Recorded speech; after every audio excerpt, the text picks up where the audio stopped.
ہے جس میں اللہ اور اس کے رسول کی باتیں ہو رہی ہیں۔ صحیح بخاری کی تقریب ہوئی ہے۔ فضیلت حدیث علامہ سید ضیاء اللہ شاہ بخاری حفظہ اللہ تعالی نے بڑے مدلل انداز میں بیان کی ہے۔ مجھے اس بات کا احساس اور ادراک ہے کہ رات کا بہت وقت گزر گیا اور یقیناً آپ احباب بیٹھ بیٹھ کے تھکاوٹ سے بھی دوچار ہو چکے ہیں۔ میں اختصار کا مظاہرہ کرتے ہوئے آپ بھائیوں کے سامنے رسول اکرم صلی اللہ علیہ وسلم کی دو احادیث وہ بیان کروں گا، اور ان احادیث سے میں ایک بات باور کروانے کی کوشش کروں گا۔ آج 15ویں صدی میں ہمیں جن مسائل اور مشکلات کا سامنا ہے، دنیا بھر میں آج امت مسلمہ کی جو کیفیت ہے، تو ان حالات میں ان مشکلات سے ہم کیسے نکل سکتے ہیں، کون سا راستہ اختیار کریں، کون سا اسلوب اختیار کریں، کون سا منہج اختیار کریں۔ تو اگر ان دو احادیث جو صحیح بخاری سے میں بیان کرنے لگا ہوں، اگر ہم پوری طرح توجہ سے ان کو سنیں بھی، قبول بھی کریں اور عمل کرنے کا، اپنی زندگی پہ ان کو قائم کرنے کا اللہ تبارک و تعالیٰ سے وعدہ کریں، تو میں یقین سے کہتا ہوں انشاءاللہ یہ ذلتیں، یہ رسوائیاں، یہ غلامیاں، یہ امت مسلمہ کی بدحالیاں یہ ختم ہو جائیں گی۔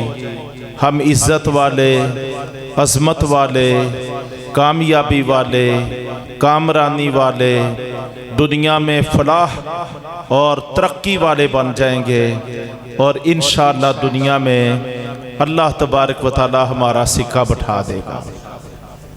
تو آپ تیار ہیں میں بیان کروں بھئی؟ پہلی حدیث سیدہ عائشہ صدیقہ بنت صدیق رضی اللہ عنہا اس حدیث کو بیان کرتی ہیں۔ صحیح بخاری کے شروع میں یہ حدیث موجود ہے،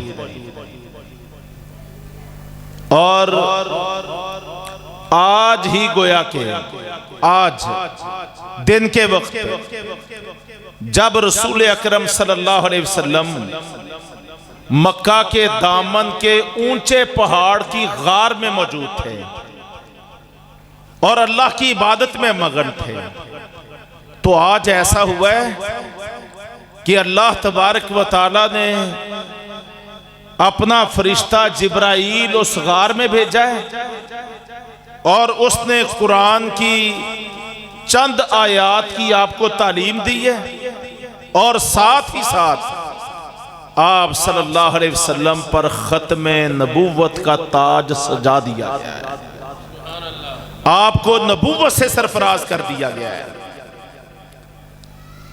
تو آپ غار سے نیچے تشریف لائے ہیں۔ سیدہ خدیجہ رضی اللہ عنہا جو آپ صلی اللہ علیہ وسلم کی زوجہ محترمہ تھی، ان کے پاس تشریف لائے ہیں اور سارا ماجرا بیان کیا ہے اپنی گھر والی کے سامنے۔ تو سیدہ خدیجہ رضی اللہ عنہا نے نبوت کے پہلے دن رسول اکرم صلی اللہ علیہ وسلم کی 6 خوبیاں بیان کی جو صحیح بخاری میں موجود ہیں، اور ساتھ ہی الفاظ کیا کہے، اللہ کی قسم اللہ آپ کو کبھی ضائع نہیں ہونے دے گا، کبھی آپ ناکام نہیں ہوں گے۔ کبھی نامرادی آپ کے سامنے آپ کے قدموں کی رکاوٹ نہیں بنے گی. آپ کامیاب ٹھہریں گے، آپ کامران ٹھہریں گے. صحیح بخاری میں ایک جگہ پہ 2 مرتبہ اللہ کی قسم کھا کے سیدہ خدیجہ رضی اللہ عنہا فرماتی ہیں کہ اللہ کی قسم کامیابیاں آپ کا مقدر بنے. وجہ کیا ہے؟ آگے انہوں نے 6 وجوہات بیان کی کہ آپ کیسے کامیاب ٹھہریں گے. میرا ایمان گواہی دیتا ہے، میرا یقین گواہی دیتا ہے کہ آپ کبھی ناکام نہیں ہوں گے، آپ ہر حال میں کامیاب و کامران ٹھہریں گے. 6 اسباب وجوہات سیدہ خدیجہ بیان کرتی ہیں. اللہ ہمیں بھی یہ خوبیاں اپنے اندر پیدا کرنے کی توفیق عطا فرمائے. فرماتی ہیں اِنَّكَ لَتَصِلُ الرَّحِمَ، آپ اس لیے کامیاب ٹھہریں گے کہ زندگی کے 15 سال میں نے آپ کے ساتھ گزارے ہیں اور میں نے ہمیشہ آپ کو دیکھا ہے جب رشتے ٹوٹ رہے ہوتے ہیں، طلاقوں تک نوبت پہنچ رہی ہوتی ہے، بھائی بھائی کے خون کا پیاسا ہو رہا ہوتا ہے، تلواریں نکل رہی ہوتی ہیں، لاشیں گرنے کا مرحلہ آ رہا ہوتا ہے، تو آپ آگے بڑھتے ہیں اور آگے بڑھ کے آپ ٹوٹتے ہوئے رشتوں کو جوڑ دیتے ہیں. آپ نفرتوں کو محبتوں میں بدل دیتے ہیں. آپ کی یہ خوبی میں نے زندگی کے 15 سال دیکھی ہے کہ آپ تو ٹوٹے رشتوں کو جوڑتے ہیں، آپ ٹوٹے دلوں کو آپس میں ملا دیتے ہیں، آپ صلہ رحمی کرتے ہیں. اس لیے میں قسم کھا کے کہتی ہوں جو صلہ رحمی کرنے والا ہوتا ہے حق تعالیٰ کبھی اس کو ناکام و نامراد نہیں ہونے دیتا. پہلی خوبی. آگے کیا فرماتی ہیں؟ دوسری خوبی وَتَحْمِلُ الْقَلَّ، آپ تو بوڑھے ضعیف ناتمام جن کی کمریں جھک چکی ہوں، جن کے اعضاء جوڑ جواب دے رہے ہوں بڑھاپے کی حالت میں، آپ کو میں نے دیکھا ہے مکے کے گلیوں بازاروں کوچوں میں اگر کوئی بوڑھا بزرگ یا بوڑھی اماں جا رہی ہیں، سر پہ کندھے پہ بوجھ اٹھایا ہوا ہے، آپ آگے بڑھتے ہیں، آپ کہتے ہیں بابا جی آپ نے کہاں جانا ہے، اماں جی آپ کی منزل کون سی ہے، میں نے بھی وہاں پہ جانا ہے، آپ اپنا بوجھ مجھے اٹھا دیں، میں نے بھی ادھر ہی جانا ہے. آپ بڑی عمر کے ہیں، میں آپ کا بوجھ اٹھا کے آپ کو آپ کی دہلیز تک چھوڑ کے آتا ہوں. 15 سال. آپ کی دوسری خوبی کیا بیان کرتی ہیں سیدہ خدیجہ رضی اللہ عنہ؟ آپ ضعیفوں کمزوروں کا بوجھ اٹھاتے ہیں. تیسری خوبی آپ ہر وقت استاق میں ہوتے ہیں، کوئی بھوکا ملے، کوئی اجنبی آئے، کوئی مسافر آئے، کوئی عزیز رشتہ دار آئے، کوئی بیگانہ آئے، آپ ہر وقت استاق میں ہوتے ہیں کہ آپ کے پاس کوئی نہ کوئی مہمان ہونا چاہیے. اور آپ کا یہ شوق ہے، یہ ذوق ہے کہ آپ کو ہر وقت مہمان نوازی کا شوق ہوتا ہے، آپ مہمانوں کی مہمان نوازی کرنے میں لگے رہتے ہیں. 3 خوبیاں. چوتھی خوبی وَتَحْسَبُ الْمَعْدُومَ،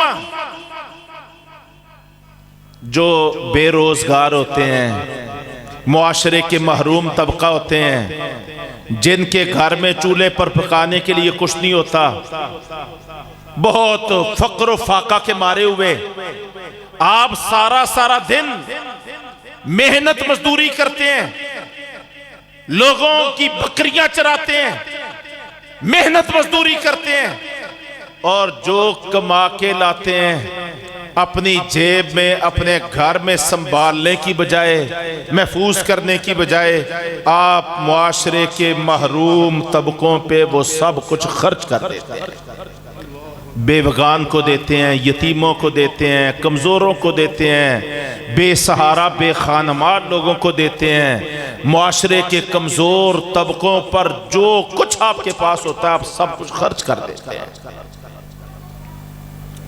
پانچویں خوبی فرماتی ہیں 15 سال میں نے جب بھی آپ کو سنا ہے دیکھا ہے ہمیشہ آپ کو سچ بولتے ہوئے دیکھا ہے۔ میں نے کبھی 15 سال کی اس رفاقت میں آپ کو جھوٹ بولتے ہوئے نہیں دیکھا۔ آپ کی زبان سے جب بھی کوئی لفظ نکلا ہے تو حق اور سچ پہ مبنی نکلا ہے۔ میں نے ہمیشہ آپ کو سچ بولتے ہوئے دیکھا ہے۔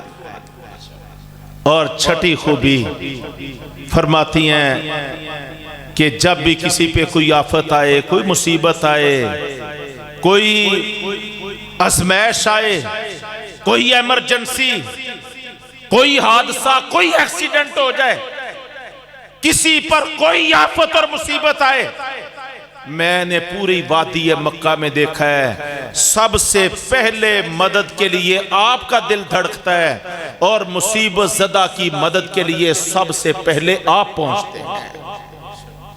کتنی خوبیاں ہوگی بھائی، آپ رشتے ناتوں کو جوڑتے ہیں، آپ بوڑھوں کا بوجھ اٹھاتے ہیں، آپ محروم طبقوں کے لیے جو کچھ کما کے لاتے ہیں وہ محروم طبقوں پہ خرچ کرتے ہیں، آپ ہر حال میں سچ کا اہتمام کرتے ہیں، آپ مہمان نوازی کرتے ہیں، آپ مصیبت میں لوگوں کے کام آتے ہیں، مدد کرتے ہیں۔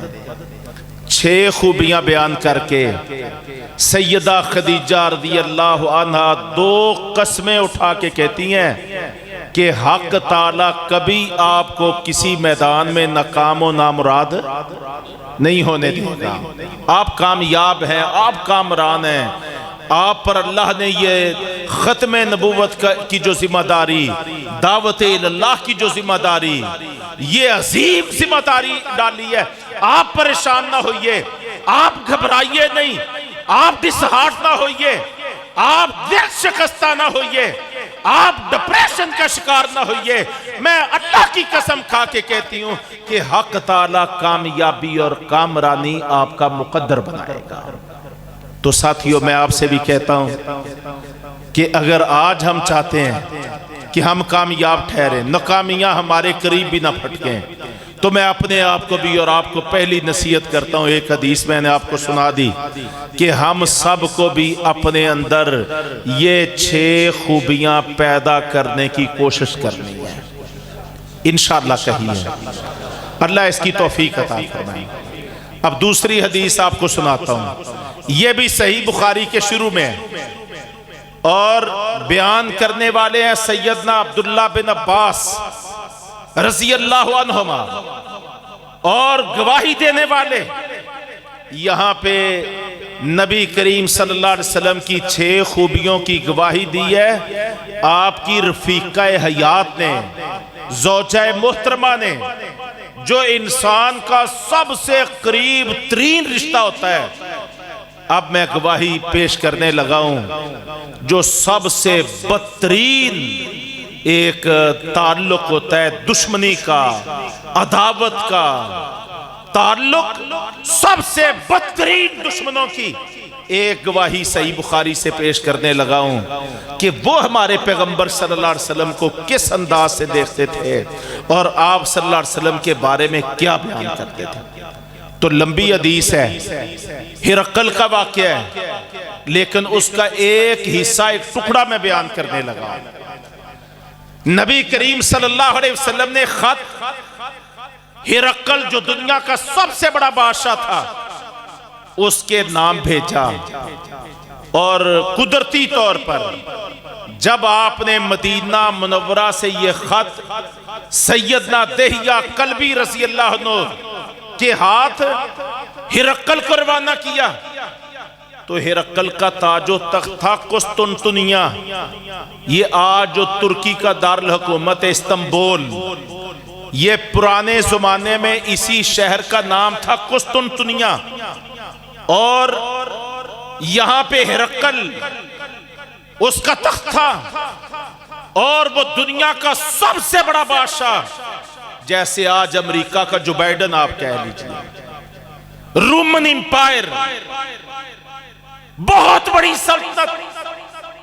لیکن قدرتی طور پر جن دنوں اللہ کے رسول صلی اللہ علیہ وسلم نے خط لکھا، ان دنوں ہرقل فتح کا جشن منانے کہ 9 سال بعد یہ دریائے دجلہ عراق سے لے کے قبلہ اول بیت المقدس اور اس سے آگے تک کا حصہ یہ ایرانیوں نے 9 سال پہلے قبضہ کر لیا تھا۔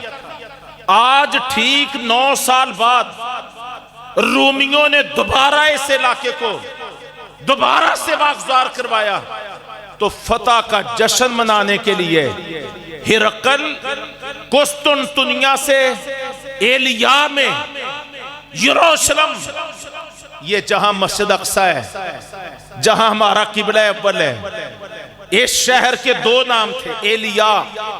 ایلیا کس کو کہتے ہیں؟ عبرانی زبان کا لفظ ہے، اور اس کا عربی میں ترجمہ ہے بیت اللہ۔ ایلیا کا ترجمہ کیا ہے؟ بیت اللہ، اللہ کا گھر۔ اور دوسرا اس شہر کا نام تھا یروشلم، یہاں پہ آیا ہوا تھا ہرقل جناب فتح کا جشن منانے کے لیے، اور ابھی چند دن پہلے آیا کہ آج اس کو نبی کریم صلی اللہ علیہ وسلم کا بھیجا ہوا خط مبارک سیدنا دہیہ کلبی رضی اللہ عنہ کے ذریعے موصول ہو گیا۔ یہ خط اس نے پڑھا، آپ صلی اللہ علیہ وسلم نے ایک حدیث میں فرمایا نصرت بالرعب مسیرۃ شہر، فرمایا اللہ نے مجھے اتنا رعب عطا فرمایا ہے کہ میرا دشمن 1 مہینے کی مسافت پر دور بیٹھا ہو، میرا نام سنتا ہے وہ تھر تھر کانپنا شروع ہو جاتا ہے۔ اللہ نے میں محمد کو یہ رعب کا اعزاز عطا فرمایا۔ تو خط پہنچا ہے رسول اکرم صلی اللہ علیہ وسلم، اور لرز کیا ہے دنیا کی سب سے بڑی بادشاہت کا بادشاہ، اور اپنے حواریوں کو کہتا ہے کہ جاؤ عرب کی دنیا سے کوئی بندے اگر اس شہر میں موجود ہے تو ان کو میرے پاس لاؤ۔ قصہ مختصر، سیدنا ابو سفیان رضی اللہ عنہ جو عرب کی دنیا کے بہت بڑے سردار تھے، اور اس وقت تک اسلام کے عرب کی دنیا میں سب سے بڑے دشمن بھی تھے، تو کرندے جو ہرقل کے ہیں وہ ابو سفیان کو اور چند ایک اور لوگوں کو لے کے ہرقل کے دربار میں آئے۔ ہرقل نے بڑے سوال کیے نبی کریم صلی اللہ علیہ وسلم کے متعلق، میں صرف آخری سوال کی بات کرنے لگا ہوں۔ ہرقل نے ابو سفیان سے پوچھا کہ یہ جس نے تمہارے اندر نبوت کا دعویٰ کیا ہے یہ تمہیں کہتا کیا ہے؟ وہ کیا کہتا ہے؟ کیا منشور پیش کرتا ہے؟ کیا تمہیں دعوت دیتا ہے؟ تو ابو سفیان رضی اللہ عنہ جو اس وقت اسلام کے بدترین دشمن تھے، کیا کہنے لگے؟ کہنے لگے وہ ہمیں 6 باتوں کی تعلیم دیتا ہے۔ وہاں سیدہ خدیجہ رضی اللہ عنہ نے 6 خوبیاں بیان کی، اب یہاں پہ ایک دشمن عرب کی دنیا کا اور دوسرے اسلام کے جو انٹرنیشنل دشمن ہیں، عالمی دشمن، اس کو نبی کریم صلی اللہ علیہ وسلم کی تعلیمات کے 6 پوائنٹ بیان کرتا ہے۔ کیا کہنے لگا؟ کہنے لگا وہ ہمیں کہتا ہے کہ صرف ایک اللہ کی عبادت کرو، اللہ کے ساتھ کسی کو شریک نہ ٹھہراؤ۔ پہلی بات یہ کہتا ہے۔ دوسری بات وہ ہمیں کہتا ہے جب حق آ جائے، اللہ کا پیغام آ جائے، سچ واضح ہو جائے، تو اپنے آباء و اجداد کی جاہلانہ رسم و رواج کو چھوڑ دو۔ یہ تم کیا جاہلیت کی باتیں کرتے ہو؟ میں تمہیں کہتا ہوں اللہ نے یہ فرمایا تم کہتے ہو ہمارے آباؤ اجداد ایسے کرتے تھے، ہم تو ایسے ہی کریں گے جیسے ہمارے آباؤ اجداد کرتے تھے، تو وہ ہمیں حکم دیتا ہے کہ حق اور سچ کے مقابلے میں اپنے آباؤ اجداد کی جاہلانہ فرسودہ رسم و رواج کو چھوڑ دو۔ دوسری یہ تعلیم دیتا ہے۔ کہا تیسرا یہ حکم دیتا ہے کہ لوگوں نماز پڑھا کرو، نماز قائم کرو۔ چوتھا یہ کہتا ہے سچ کا اہتمام کرو۔ یہ تعلیمات ہیں۔ ایک دشمن دوسرے دشمن سے بات کر رہا ہے، الفضل ما شاہدت بہ الاعداء، فضیلت وہ ہوتی ہے کہ دشمن اس کی گواہی پیش کرے۔ تو ابو سفیان کہتا ہے تیسری بات یہ وہ ہمیں نماز پڑھنے کا حکم دیتا ہے، چوتھی بات یہ وہ ہمیں ہر حال میں سچ کو اختیار کرنے کا حکم دیتا ہے، پانچویں بات یہ کہ وہ ہمیں پاک دامن رہنے کا، گناہ سے، بے حیائی سے، عریانی، فحاشی، بدکاری، زناکاری اور اپنے کردار کو داغدار کرنا، وہ ہمیں اس سے بچنے کی اور پاک دامن زندگی گزارنے کی تلقین کرتا ہے۔ پانچ چیزیں۔ اور چھٹا کہنے لگے کہ وہ ہمیں حکم دیتا ہے کہ رشتے ناتوں کو جوڑ کے رکھو، صلہ رحمی کرنے کا ہمیں حکم دیتا ہے۔ یہ 6 تعلیمات، ان کو بھی یاد رکھنا ہے۔ اللہ کی عبادت کرنی ہے، اس کے ساتھ کسی کو شریک نہیں کرنا۔ حق اور سچ کے مقابلے میں آباؤ اجداد کے رسم و رواج، ان کے طور طریقوں کو چھوڑ دینا ہے، نماز کو قائم کرنا ہے، ہر حال میں سچ کا اہتمام کرنا ہے، پاک دامن عفت و عصمت والی، پاکیزگی والی زندگی اور کردار اختیار کرنا ہے۔ اور چھٹا رشتے ناتوں کا خیال رکھنا ہے، ان کو جوڑ کے رکھنا ہے، ان میں توڑ، دوریاں، تفریق، دراڑے پیدا نہیں ہونا۔ کہنے لگے وہ ان چیزوں کا ہمیں حکم دیتا ہے۔ اب وہاں پہ سیدہ خدیجہ نے کہا تھا اللہ کی قسم اللہ ابھی آپ کو کبھی ناکام نہیں ہونے دے گا۔ سب سے قریبی رشتہ، یہاں پہ سب سے بدترین دشمن ہرقل جب ابو سفیان کی زبان سے آپ صلی اللہ علیہ وسلم کی یہ تعلیمات سنتا ہے تو کہنے لگا ہے ابو سفیان کان کھول کے سن لو، اگر وہ تمہیں کہتا ہے کہ ایک اللہ کی عبادت کرو، اس کے ساتھ کسی کو شریک نہ کرو، آباؤ اجداد کی فرسودہ رسم و رواج کو چھوڑ دو، نماز قائم کرو، سچ کا اہتمام کرو، پاک دامنی کی زندگی اختیار کرو اور صلہ رحمی کے رویے اختیار کرو، اگر وہ تمہیں یہ تعلیم دیتا ہے تو کان کھول کے سن لو، میرا دل یہ گواہی دیتا ہے کہ ان قریب میرا یہ تاج و تخت محمد کریم کے قدموں میں آنے والا ہے، مجھ سے یہ تاج و تخت چھن جانے والا ہے اور میری یہ ساری سلطنت پہ محمد کریم کا نظام نافذ ہونے والا ہے صلی اللہ علیہ وسلم۔ کہنے لگا اگر اس کی تعلیمات اتنی عالی شان ہے، اس کا اخلاق کتنا کریمانہ ہے، پھر زیادہ وقت نہیں گزرے گا کہ محمد کریم کا دین یہ ساری میری سلطنت پہ، میرے تاج و تخت پہ وہ غالب آ جائے گا اور یہ سب کچھ میرے قدموں سے نکل جائے گا۔ یہ ہے حق کی تاثیر۔ اللہ تبارک تعالیٰ ہمیں اس کی توفیق ہمیں بھی عطا فرمائے۔ اب ابو سفیان رضی اللہ عنہ یہاں سے نکلے اور ہرقل کے دربار سے نکلتے ہوئے وہ بیان کرتے ہیں جب میں نے ہرقل کے تاثرات کو سنا تو میرے دل نے گواہی دی کہ محمد کریم جو دعوت لے کے جو رسالت لے کے آئے وہ سچ ہے، وہ حق ہے۔ اس دن میں نے طے کر لیا کہ اب میں نے سرکشی، عداوت، دشمنی، یہ جنگیں، یہ مارکا، یہ حق کا راستہ روکنا، یہ روڑے ٹھکانا، یہ انداز میں نے چھوڑ دینا ہے اور واپس جاتے ہی میں نے محمد کریم صلی اللہ علیہ وسلم کی غلامی والا انداز اختیار کر لینا ہے۔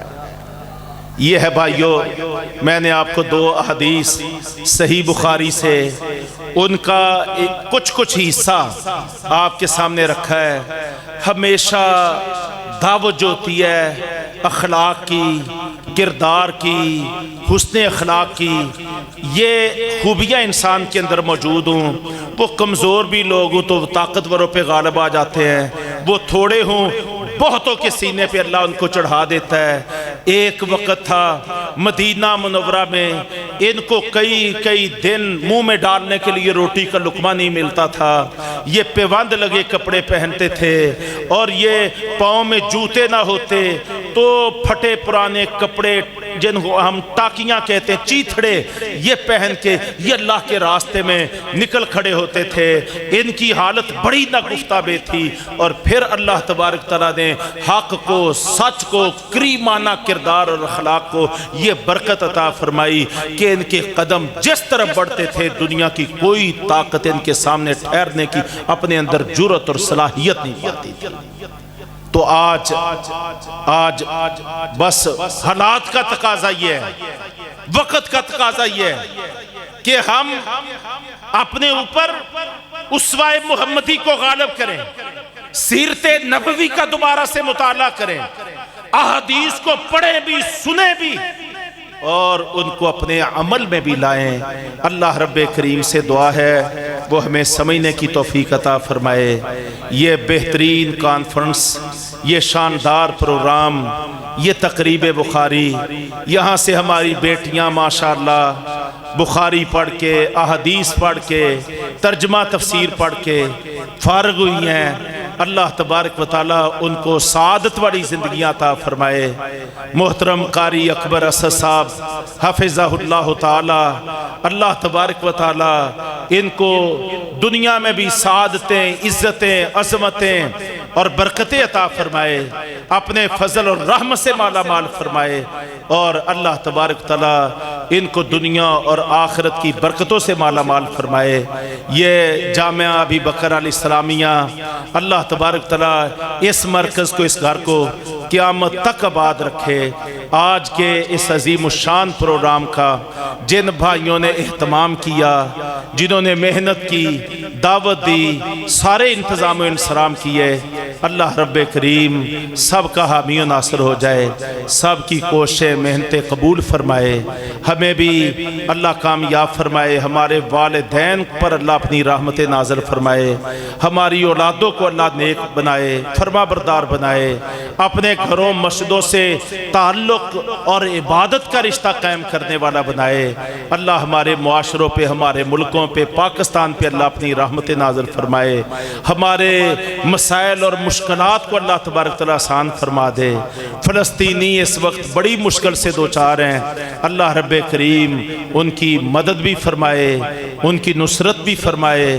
اللہ تبارک تعالیٰ یہود کو اور اللہ تبارک تعالیٰ ان استعماری ظالم قاتل ان صہیونی قوتوں کو رب تعالیٰ تباہ و برباد فرما دے، اور اللہ امت مسلمہ کے حال پہ رحم فرمائے۔